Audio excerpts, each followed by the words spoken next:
So, what I'd like you to do, I can see some of you tucking in already. Okay, have a taste of your beer first if you can.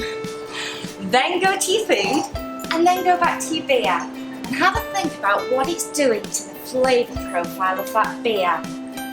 And send me answers on a postcard, or it'd be even better if you shouted them out to me. The reason that this style of beer is called pale ale, and it's a category in itself, is this style of beer first started being brewed around the 18th century, which coincided with the Industrial Revolution happening throughout Europe and in the UK.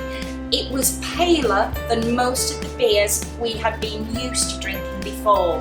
Beer before this period tended to be a lot darker.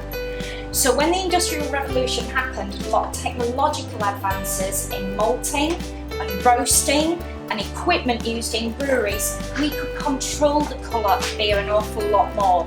And that's why this particular category is classified as pale ale. So you've all had a look at this up to the light. What I'd like you to do next is just put your hand over the top of your glasses, give it a good swirl round. Okay, and then take a smell. Tell me what you smell in that beer. Citrus, well done. Anything else? Pear. Okay, pear will come from the yeast. Okay.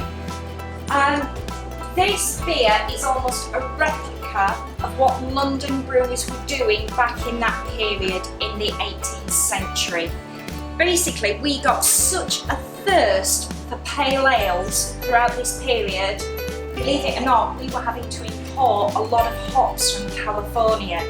So we think it's quite a new thing with our craft brewers today that they're using lots and lots of new world hops. It was actually going on during the 18th century because we couldn't grow enough hops in the UK. So the hops, which are the aroma and the bitterness and the preservative going into this beer, are a mix of hops from Kent and hops from California. Now the other reason why London was very, very good for brewing this style called pale ale is you're probably all aware that we've got very hard water in London. And hard water gives pale ale a lovely dryness when you drink it. So let's say thank you to whichever deity you worship. Let's have a sip of a pale ale.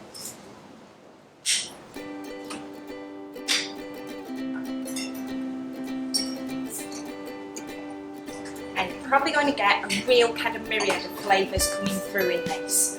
You might get a bit of biscuit, you might get some citrus, you might get some herbal. But what it's doing is it's got quite a drying palate to it. And for that reason, the food that we're matching this with is, we don't want to go overboard with spices or anything like that. We want to match it, complement it. So we're matching this with some chicken yakitori, and we also have a vegetarian option. Match this with a Waldorf salad.